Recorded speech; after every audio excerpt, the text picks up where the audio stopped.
All right, we are live. Now, let's have a look at this brand new tech I'm researching, right? So, ProveX is literally in public beta right now, confirmed live around early February 2026 via app.provex.com. Happy Valentine's Day, everyone. Now, Richard Hart and the team are building this ZK proof based P2P system to cut out centralized exchanges. And I'm just screen sharing what I'm learning as a hobbyist slash explorer in this space who's been here for a minute, mind you. And then everything I talk about is in an unofficial manner, obviously, in regards to anything you are viewing, whether that be HEX, Pulse Chain, or now ProveX. Now, no trades are happening here. It's just breaking down how it works, and my privacy focused tools like this are interesting. All right. Now, highlight. I'm highlighting. You can tell I'm reading off of a little bit of a guidance here. So to keep it real, I'll continue on. Highlight is experimental. It's kind of experimental because it's brand new tech. Now, the sacrifice phase raised big funds, I heard about reportedly, about 410 million US, so whatever that is in your local currency. The actual protocol app is in beta with users testing fiat to crypto ramps directly to wallets. It also has post chain integration. Now, it is very new. It is cutting edge stuff. Now, ZK proofs verify solvency and trades without revealing identities, but it's not fully live, so mainnet yet. So everything's test mode vibes, right? So I don't know if anyone's made any trades out there. I had a look around, but before I continue in my research, and of course this is what this is, I guess it's worth having a look. Well, I mean, we've got AI now, so we may as well make use of AI. Depending on your jurisdiction, of course, everything's interconnected, as we all know. But I guess there are some, well, as you can see here, the risk disclosure has now appeared on this site. Now, I don't think this was here before. It might have been, I can't remember. Go back and have a look at some other videos as it's slowly being rolled out. It's worth reading. It is worth reading. I'll repeat that. The risk disclosure, actually go through, read, screenshot, whatever you have to do, and have a look of what this is actually saying. Because when I was having a look around, I was creating some potential trades, or maybe I knew some people that are creating some trades, and as I was creating these trades, I'm going, shit, what if this happens? What if this happens? What if this happens? Especially around the PayPal option, where there's room for people to request refunds and the like. And that's just the very tip of the iceberg.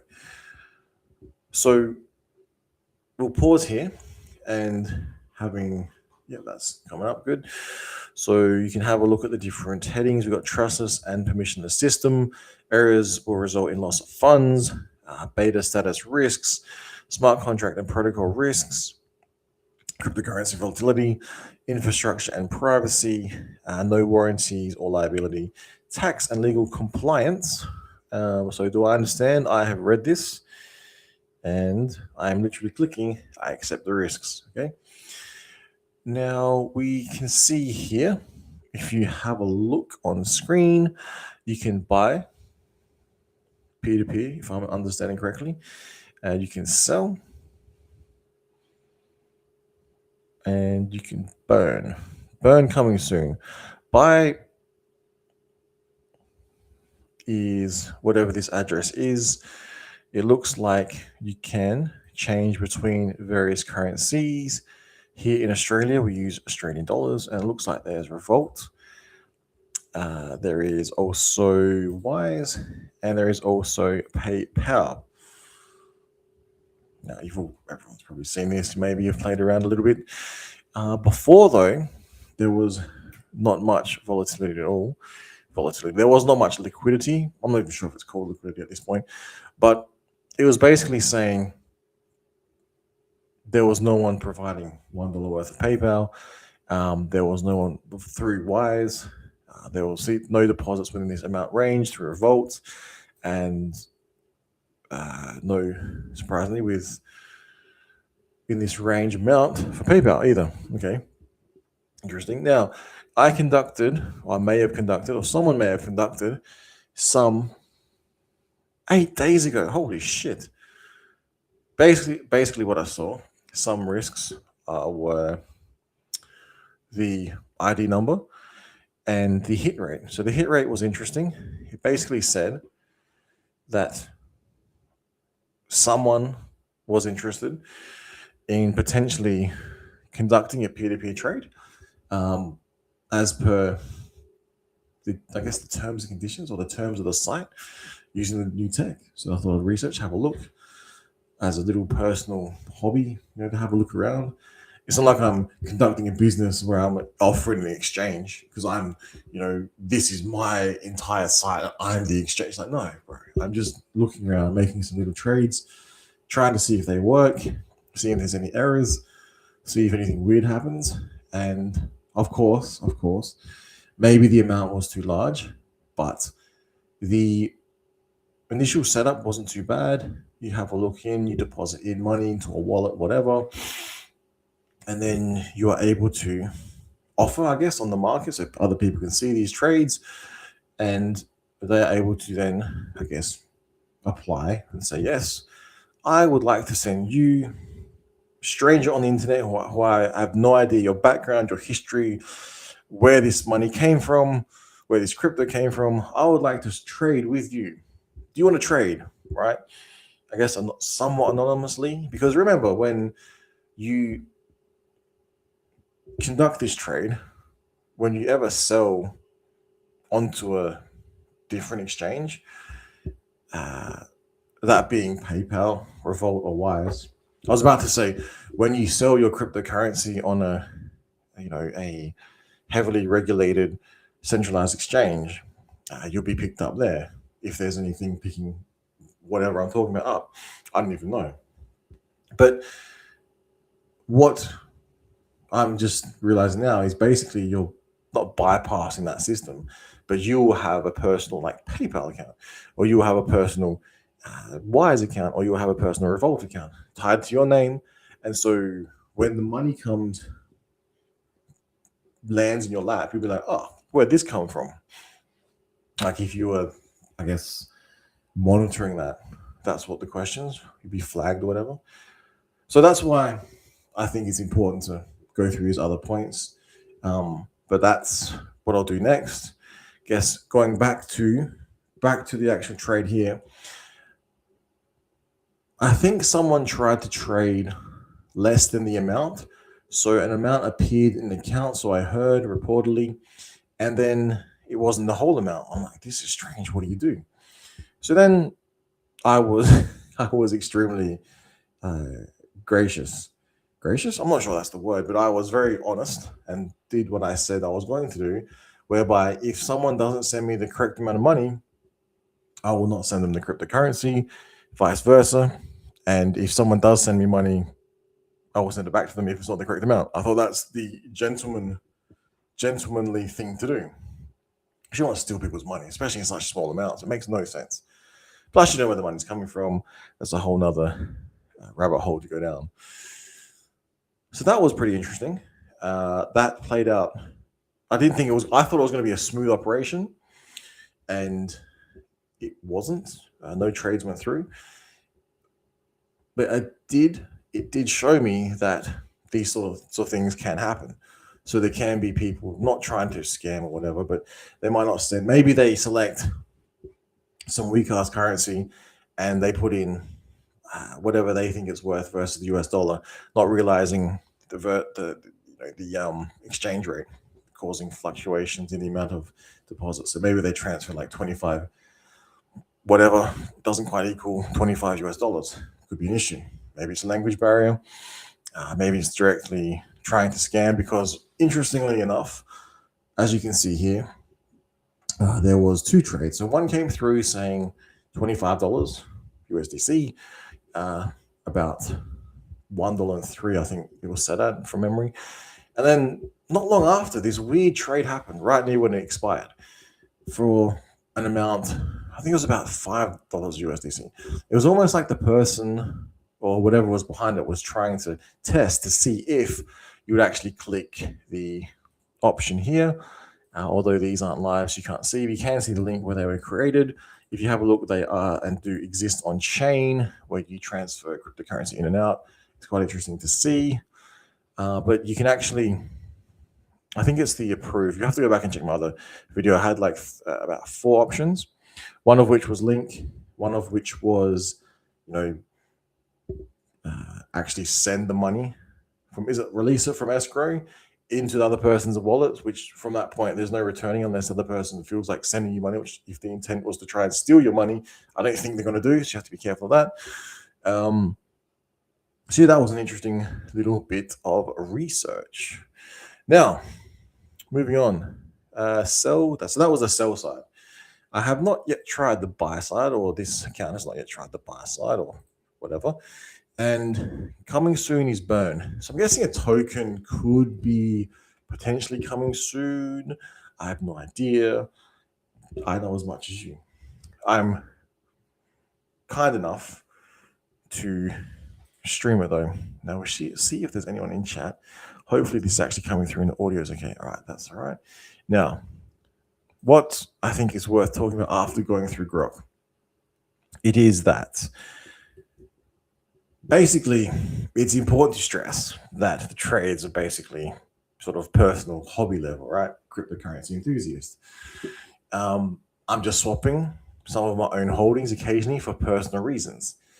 I'm not running an exchange, I'm not running a service, right? It's like I'm not facilitating trades, and I'm not helping people buy and sell.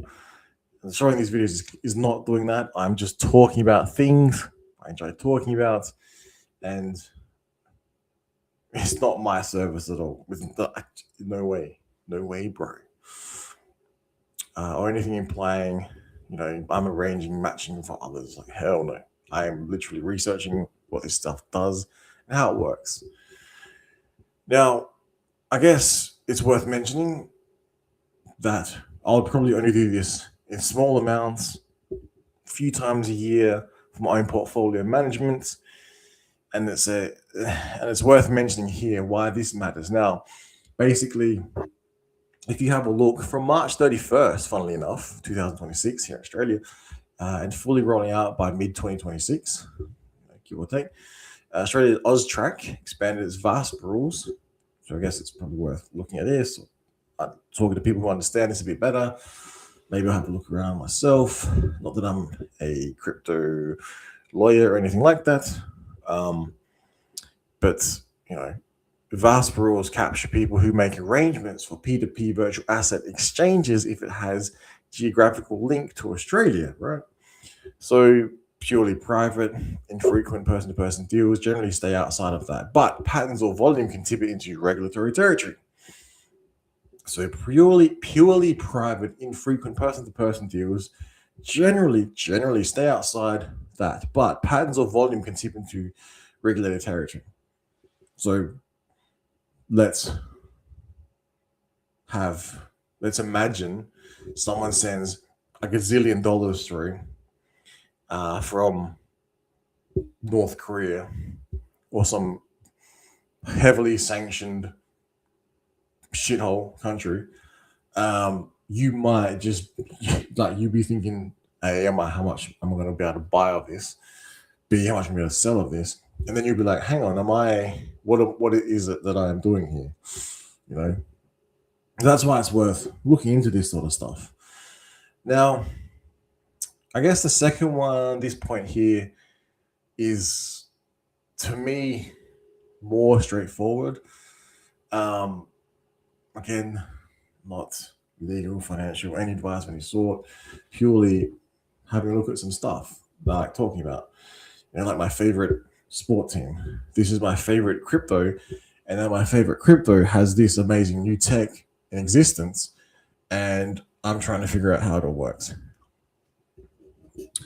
Now, full tax compliance and record keeping. Now, everyone might hate this topic, but think about it.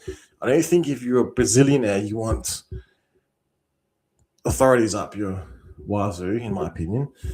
Because you've done something bad, and we've all heard about the.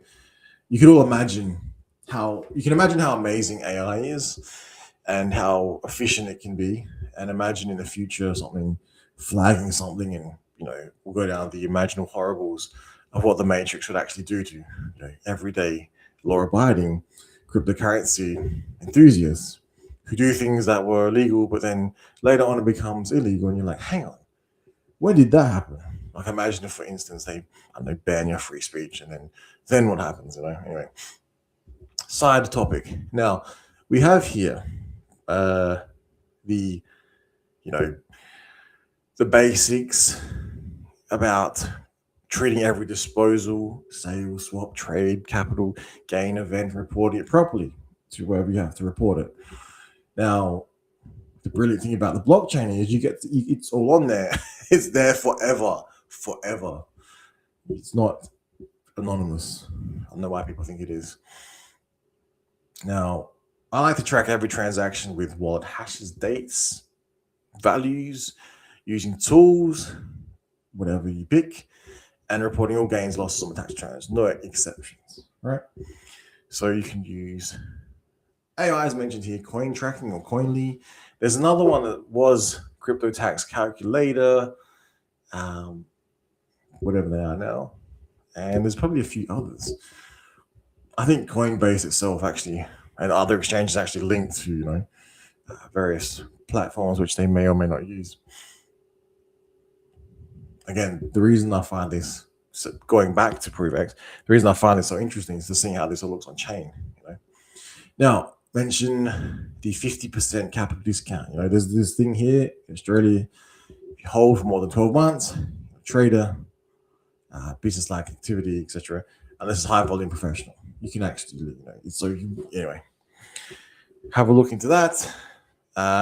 Keep use screenshots, export CSVs from wallets, exchanges, and log fiat receipts, bank transfers, etc., etc. Now, this is pretty basic stuff. All of this is pretty basic stuff, and I'm spend a lot of time doing all of this, as I can imagine everyone else does. I hope they do. That's why I talk about this stuff. Now, why this helps, because ATO gets auto data from registered exchanges, and good records make auto straightforward. Undeclared stuff is bigger risk than the trade itself. So I would imagine on-chain data is pretty easy to pick up if you're a cryptocurrency sleuth and you understand, I don't know what Etherscan is, whatever blockchain explorer you're using is. It's pretty not easy stuff to trace, but it's not it's not invisible. Imagine you have an exchange set up and you KYC, and your stuff doesn't get stolen or hacked or breached or compromised, and then don't know exactly where you're living, where you're staying, and then they can't. Anyway, imagine the imaginable horribles. Imagine that taking place, and then you sell money and you get money. It's like, well, at that point, it's not exactly anonymous anymore, is it? But moving on, we have section 3, which is worth talking about. Stress safe cash out practices and red flag avoidance. Now, it says here, as per my AI little buddy, describe using only AUSTRAC regulated exchanges, SwiftX Independent Reserve, for fiat off ramps with full KYC. Now, this is funny because what is this new tech that we're looking at?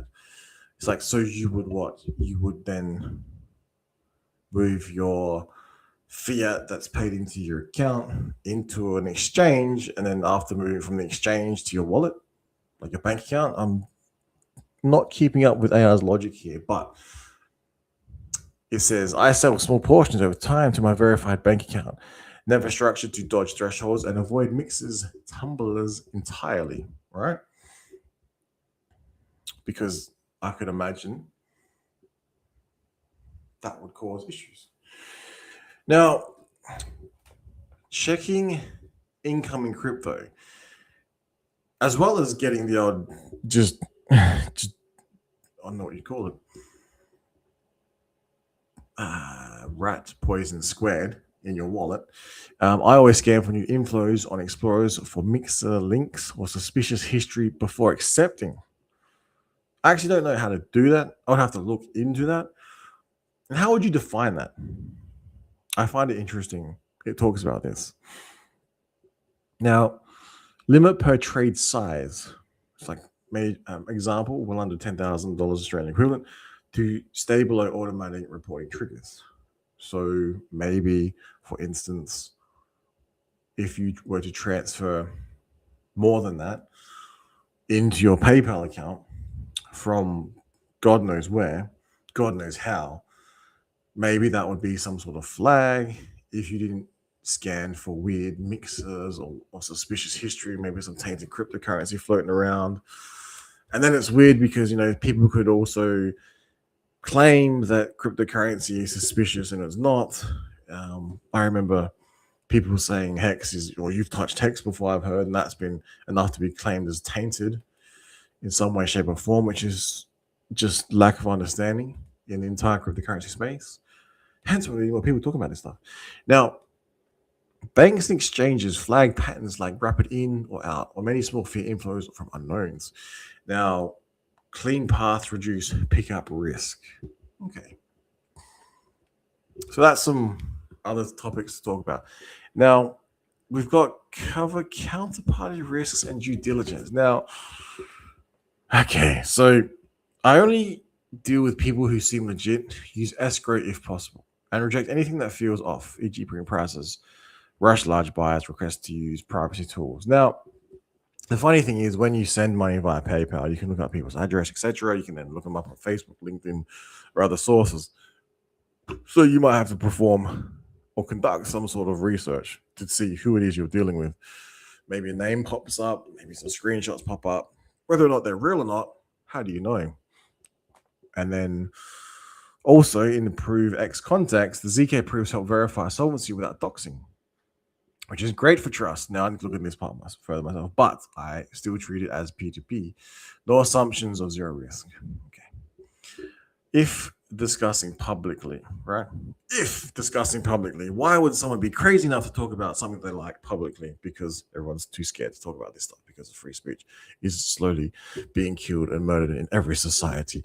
And it's been known, it's been referenced as the chilling effect. And it is a shame. But, you must understand what it is you're talking about. Otherwise, it doesn't make any sense. And probably it could get you in trouble later on. Hence, why I do some research. Now, always do your own research, report suspicions if needed, and remember anonymity doesn't raise your own responsibility. Okay, that's fair enough. That's very cool. Now, why Austrac lists indicators like P2P with unregistered mixer linked parties as suspicious, showing your cautious protection, right? So you would not want someone to, send some dirty ass cryptocurrency to you. Then what happens if some asshole, I didn't someone do this? They send a whole bunch of transactions to everyone in every single wallet. It's like, hang on. How do you deal with that? So it's almost the case. This is my just randomness thoughts. It's almost as if, what if the technology is just moving so fast, it's hard to keep track of and keep up with, What if this amazing new tech gets buried in people who just don't understand how it works or too scared of it? Now, general cover yourself mindset. Okay. Frame everything defensively. Now, I'm not literally reading from this here AI because I fucking love AI, bro. I'm super careful because I don't want any headaches, tax paid records kept, no funny business. That's like legitimately, I legitimately believe that. I'm not just reading this off. It's like that is what gives you less headaches. You don't want headaches. Headaches bad, right? Money good, headaches bad. You don't want headaches later on because some money was good. Now, suggest consultation pros. If it scales up, I'll talk to a crypto account lawyer to check if registration is needed. and avoid promoting high-risk tools, mixes, sanctions, jurisdiction, or large anonymous volumes. In any group chat, remind others of the same to create a compliant vibe. Okay. So my little dabbling with cryptocurrency is now like getting full on into crazy, insane territory. And it's like freaking me out. If only I had a mad legal team, like maybe some people in this space. Maybe once I become a trillionaire, I'll be able to get the same lawyers that like Elon Musk has or something. I don't know. Because that guy's doing amazing things. And he's obviously understands how it all works. Because I don't think you'd be able to survive without that. Now, as for me, coming back to me, my little tiny little hobby, on-chain research, making these strange little videos about cryptocurrency, and maybe people don't even see it, maybe it doesn't make any sense. I still think it's worth doing because I like to look back and go, oh, that's what it was like. Cool. Anyway, bottom line. The safest talk focuses on personal investment, full ATO reporting, clean regulatory ramps, and staying small and infrequent. This way, if trades get traced via a bank flag or ATO data matching, your story is consistent and compliant, no business intent, no evasion. It doesn't eliminate all risk. Nothing does in crypto, but it dramatically lowers the odds of trouble from Austrac, ATO, or banks. That would suck. If you're preparing for a specific scenario, it goes on to say extra stuff. Now, so that is let's have a look. What are the contracts?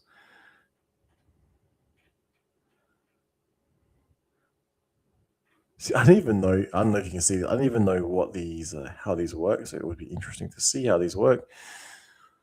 I guess is that PayPal? That's amazing. There's like contracts written for this.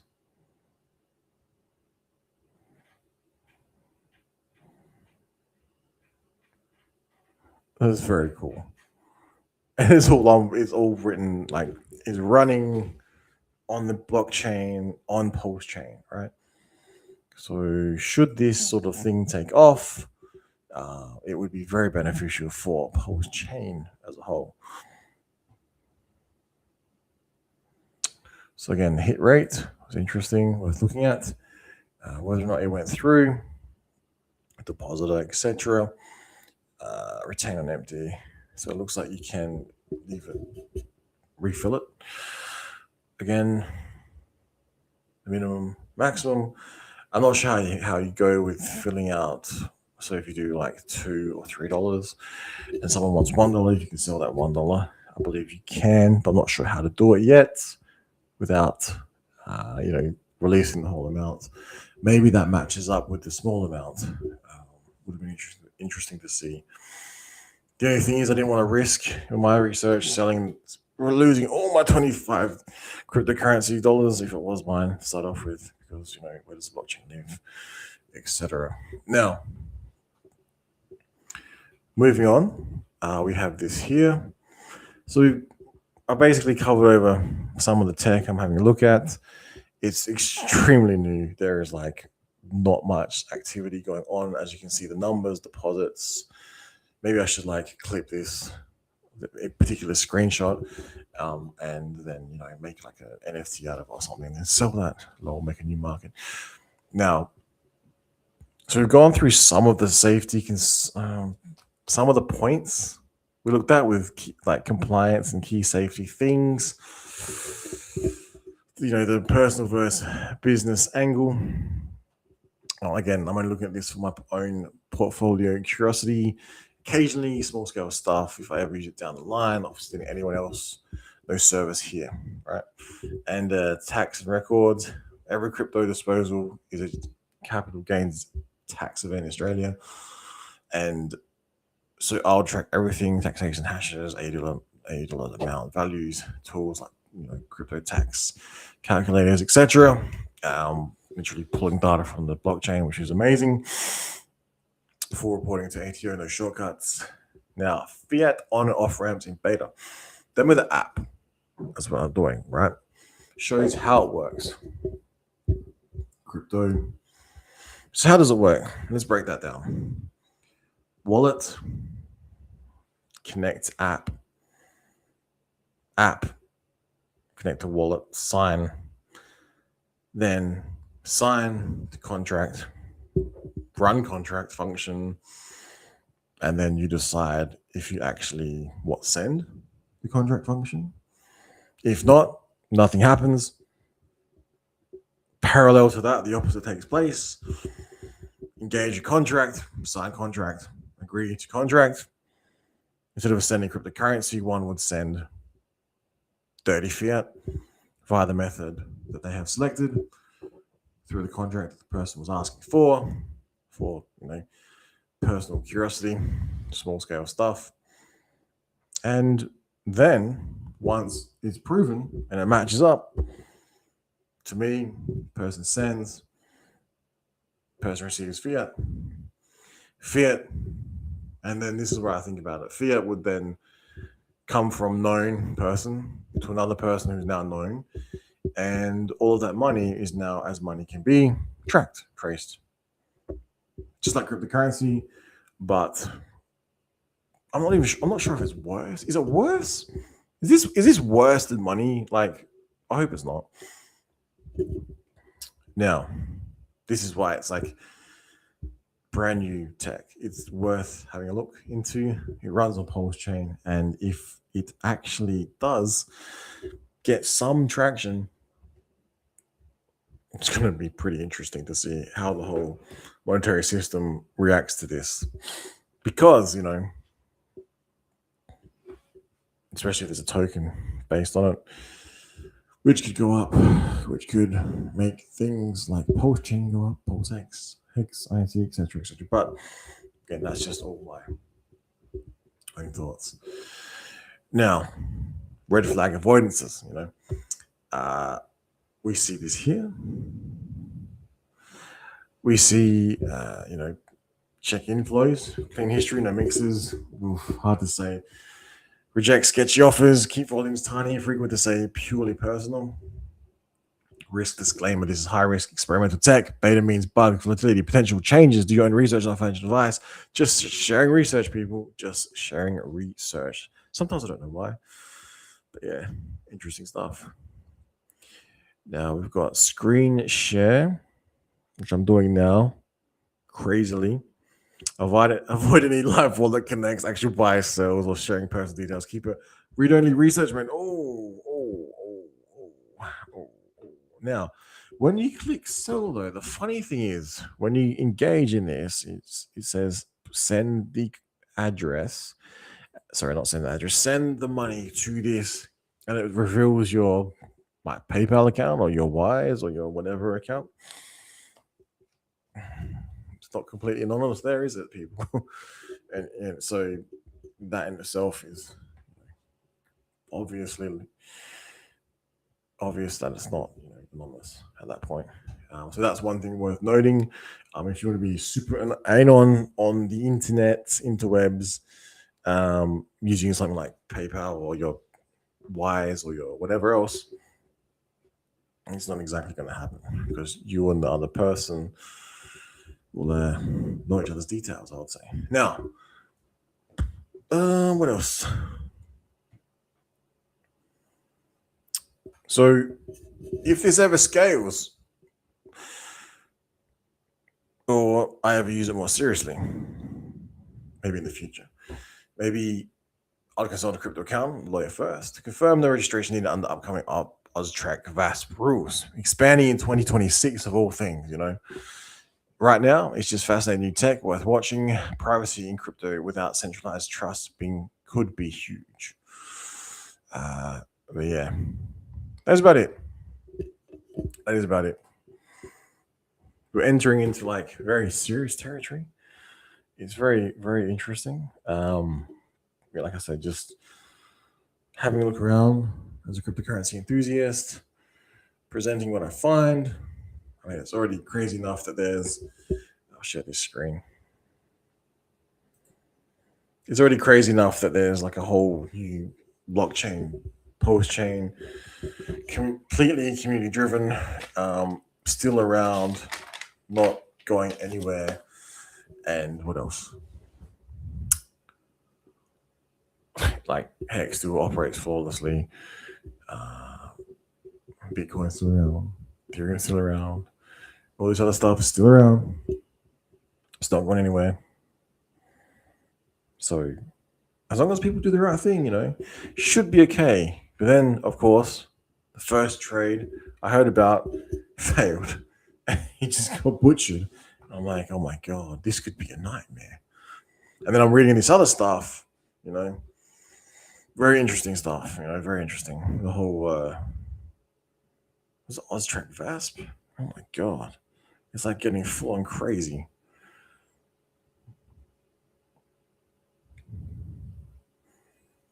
So my thoughts. My thoughts. What are my thoughts other than what I've said?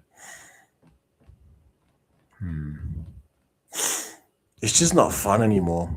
It's not as fun anymore. It's cryptocurrency stuff. We see like full on crazy shit happen.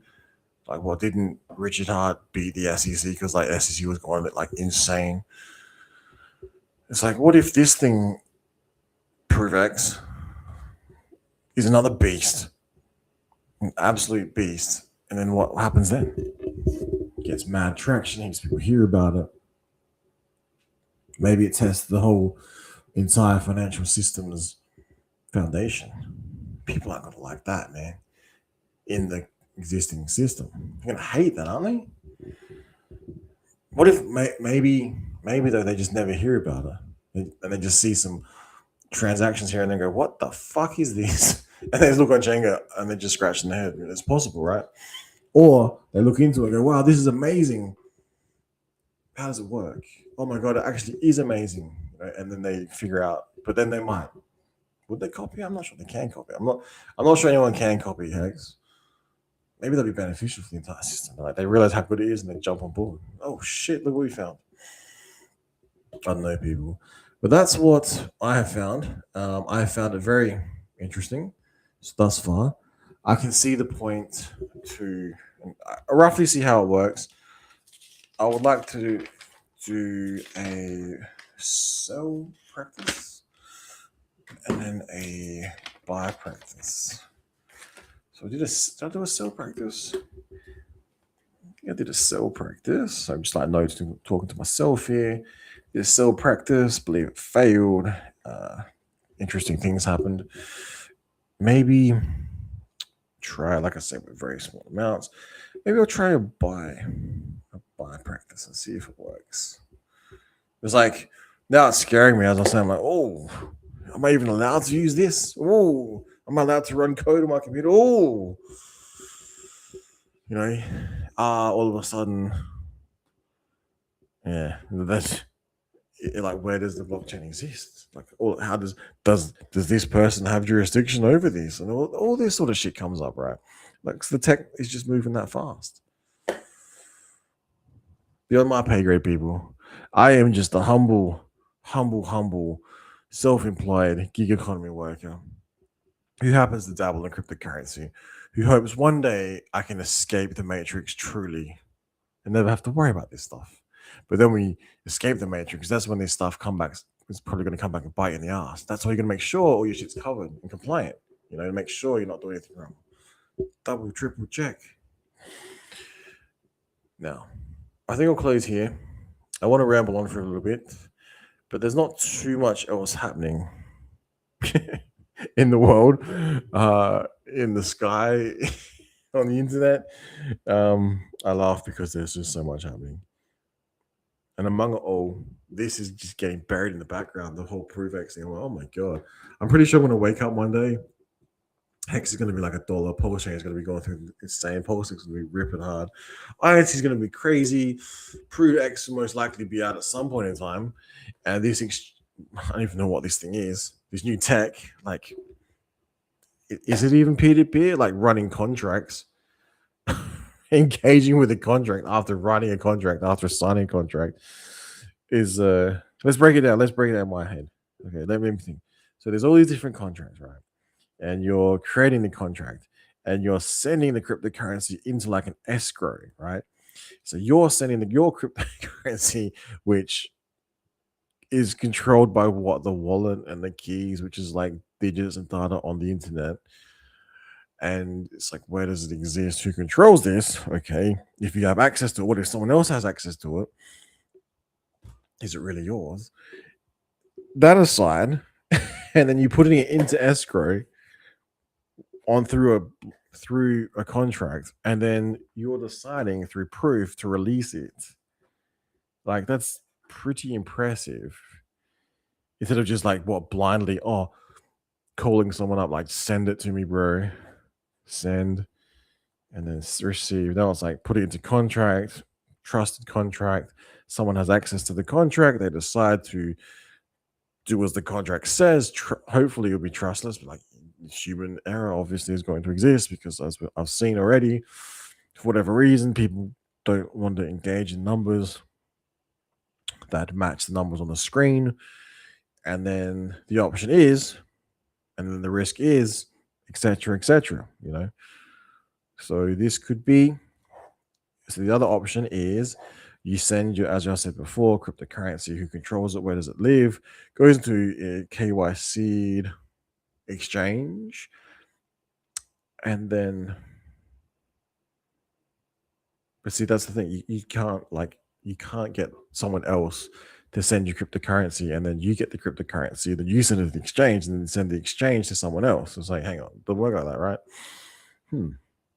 Hence, this is why this new tech exists. Hence, why it's worth looking at, because it could be the exchange killer people, could be the missing link. It also could make exchanges, and they pull out a finger and not, charge annoying fees, etc., etc. Otherwise, the competition, if it's better than them, maybe it goes to competition. Now, what else? All right, so I might play around with this a little bit more, see how we go.